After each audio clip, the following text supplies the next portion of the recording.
RPO itifaki imezingatiwa. RPO Burushi anakwenda tena kupiga mkwaju wa penalty katika viwanja hivi hapa. Goal!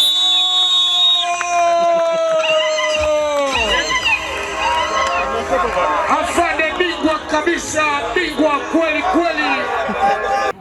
Madhumuni ya mashindano haya kwanza kabisa ni kutaka kuimarisha afya za askari wetu na maafisa, lakini vile vile ni kutaka kuibua vipaji vya askari. Kama mnajua kama Jeshi la Magereza na timu yake ambayo inashiriki ligi kuu. Kwa hiyo hii ni mbinu mojawapo ambayo inatumika na jeshi kutafuta vipaji vya wachezaji ambao watakwenda kuunda timu ya taifa, lakini mwisho wa siku watachaguliwa kwa ajili ya kuunda timu ya Tanzania Prisons. Kwanza nimshukuru mkuu wa jeshi kwa kuirudisha hii michezo. Hii michezo ilikuwa tangu zamani, lakini muda mrefu ilikuwa imesimama. Lakini mkuu wa jeshi ameona ipo haja mashindano haya kurudi,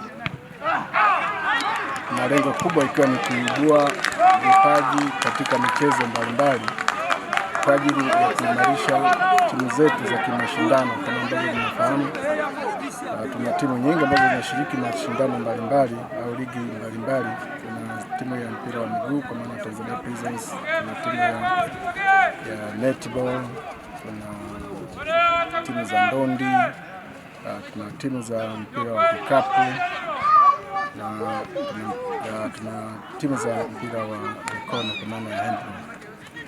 Kwa hiyo ni muda mwafaka au ni kipindi sahihi kabisa cha kutumia mashindano haya kwa ajili ya kuibua vipaji miongoni mwetu, kuona miongoni mwa maafisa na askari, ili sasa timu zetu zisitegemee sana wachezaji kutoka nje kwa maana ya kusajili kutoka raiani. Lakini naamini kabisa tukiwa na wachezaji ambao ni watumishi wa Jeshi la Magereza, timu zetu zitakuwa imara zaidi kwa sababu watacheza kwa moyo na kwa uzalendo zaidi.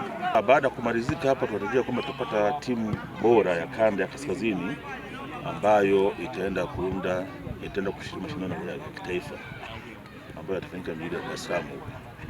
Kwa hiyo mashindano ya taifa, kwa maana mashindano ya kitaifa ndio pale sasa watafanya uteuzi au uchaguzi wa wale wachezaji bora kabisa ambao wataunda timu ya taifa ambayo tutashiriki mashindano mbalimbali ya kama vile kwa mashindano ya majeshi, kwa mashindano ya Sekafa, magari tunakuwa tunashiriki mashindano kama hayo. Kwa hiyo ndio madhumuni hasa ya kuwa mashindano. Mimi pia pamoja na timu ya mkoa wa Tanga tumefika mkoa wa Kilimanjaro kwa ajili ya kushiriki mashindano haya ya mkuu wa majeshi na magereza CP Cup.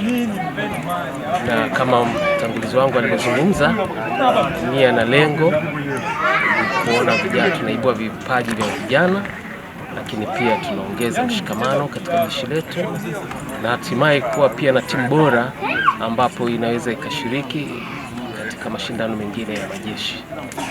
Sisi tumejipanga vizuri kutoka Tanga na tunatarajia kuchukua ushindi katika mashindano.